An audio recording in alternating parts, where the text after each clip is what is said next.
Let us continue with the corollary number 2. ये क्या कहता है देखते हैं. What does this corollary say? This says that let m be product of integers, say n1, n2 and nk. Okay, product positive integers. Then zm. Okay, then zm is isomorphic to the external direct product of zn1 with zn2 with zn3 and so on up to znk, if and only if the GCD of ni and nj are equal to 1 for each I not equal to j, ij running from 1 to k. यहाँ पे I and j varies from 1 to k. This follows from previous corollary number 1. कैसे देखते हैं? जी आई रख लेते हैं इन corollary 1 में. Let ji I be equal to take z n I for each I equal to 1 to up to k. तो then each जी आई क्या होगा? Then each ji I is finite and cyclic. Then each gi is finite और cyclic भी है. Finite and cyclic with order of gi is equal to ni. Okay, this is true for each I. So by corollary 1, okay, so therefore by corollary 1, the direct product of G1, or if you want to say before using the corollary 1, you can also write the order भी देख लेते हैं. Also the order of the direct product of G1, G2 and Gk, ये क्या है? This is nothing but order of G1 multiplied by order of Gk, which is nothing but n1 n2 dot dot dot nk, which is equal to m. ठीक है, ये m हो गया. अब corollary 1 लगाते हैं. Okay, so applying corollary 1, we can say that the external direct product of g1 g2 and dot dot dot gk, क्योंकि इसका order m आ गया, it is cyclic group of order m. It is cyclic group of order m. If and only if GCD of order of gi and order of gj is equal to 1 for each I not equal to j, ij running from 1 up to k. इसका मतलब क्या है? What does it say? That is, इसका मतलब है कि G1 क्या है? Zn1 है. G2 सब रख लो इसमें, देख लो क्या होता है, क्या है. इसका मतलब है कि direct product of Zn1 with Zn2 plus and so on with Znk is cyclic of order m, is cyclic group of order m, if and only if of order m, if and only if. देख लो क्या होगा. So relatively prime है, orders are relatively prime. So if and only if GCD of ni, nj is equal to 1 for all I not equal to j, ij equal to 1 to n. क्योंकि since the order of the external direct product Zn1 and so on up to Znk, it is nothing but product of n1 n2 dot dot nk, which is equal to m. Therefore we can say that the external direct product of Zn1 with Zn2 and so on with Znk, cyclic group of order m अगर होगा, it must be in isomorphic to Zm.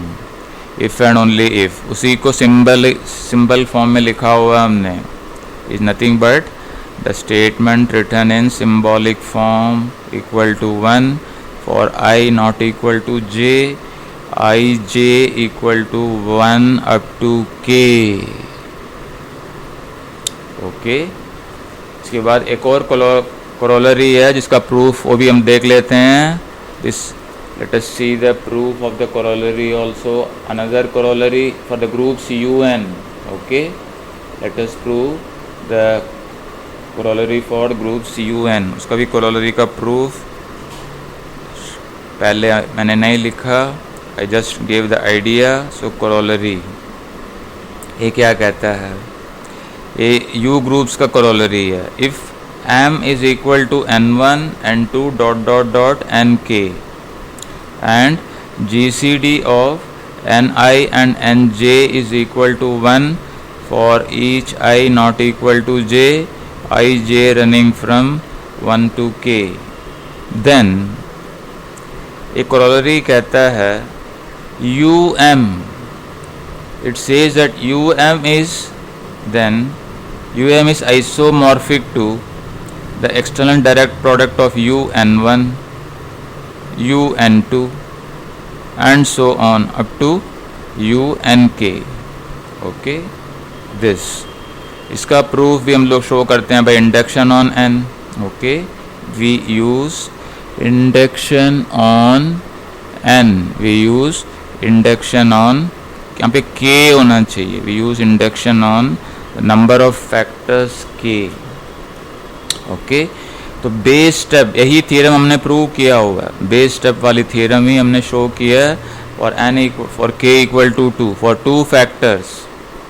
Okay, k equal to 2 में 2 factor हैं, m is given by n1 into n2. Okay, the product of 2 factors और GCD of n1 n2 is equal to 1 relatively prime है. So by the theorem says, then the theorem implies um. Okay, that is u of n1 and 2 is isomorphic to the external direct product of un1 and un2. यही theorem हमने show किया for u groups के लिए, un as an external direct product. तो ये base case हमने show किया है. अब इंडक्शन स्टेप अस्यूम कर लेते हैं. Let us right the induction step. assume the statement to be true for k minus 1. Okay, assume the statement to be true for the case m, when रख लेते हैं. Okay, for true when m is a product of k minus 1 factors. m is a product of k minus 1 factors.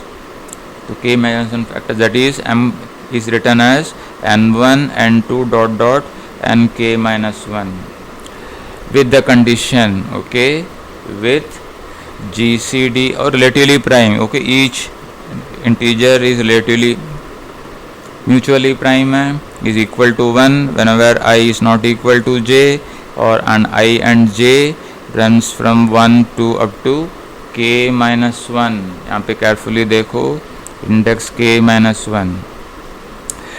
तो induction hypothesis क्या कहते हैं, तो given है, तो कहता है कि in this case um is isomorphic to the external direct product of un1 and un2 and k minus 1. अब k वाले फैक्टर्स के लिए रख लेते हैं. Okay, let m be equal to k factor product of n1 n2 dot dot nk minus 1 into nk. Equation number 1 रख लो इसको. Okay, such that GCD भी हमें चाहिए, such that mutually, okay, such that they are relatively prime. ni and j is equal to 1 for every I not equal to j, ij is equal to 1 to up to k. इस m को हम लोग लिख सकते हैं ऐसे, m can be written as product of 2 factors. एक ऐसे n1 n2 dot dot dot, मतलब बेस केस में लेके आओ, बस यही है और कुछ नहीं है. एंड और ये भी पता है, वो लेमा कहता है कि GCD of n1 n2 dot dot dot nk minus 1 and nk is equal to 1. A क्यों?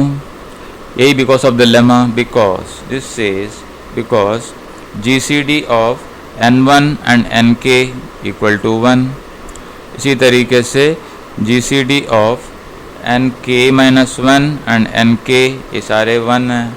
सो लेमा कहता है कि lemma generalized case implies GCD of n1 n2 dot dot nk minus 1 nk is equal to 1.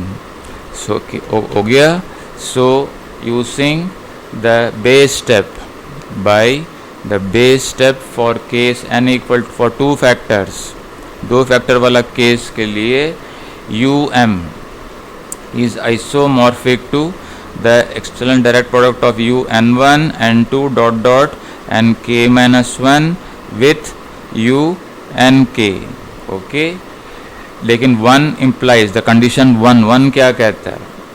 1 okay, 1 हमने assume किया हुआ है कि GCD of ni nj relatively prime है. सो इस केस में हमारे पास 1 implies GCD of ni, nj is equal to 1 for each I not equal to j, ij is equal to 1 to k minus 1. सो अभी यहाँ पे लगाओ induction hypothesis. By induction hypothesis we get u of n1 n2 dot dot nk minus 1 is isomorphic to external direct product of un1 and so on up to nk minus 1. therefore 2 implies. okay, therefore ये जो equation है इसको हम लोग रख लेते हैं 2. Call this equation as 2. So 2 से हमें पता लगेगा कि um is isomorphic to the external direct product of un1 plus and so on and unk minus 1. ये दो केस वाली है. Okay, and u of nk. लेकिन this is isomorphic to, we know that this is isomorphic to un1, the external direct product of un1 un2 and so on with unk. So by induction the result is true. So therefore by induction the statement is true for all k. Statement is true for all k.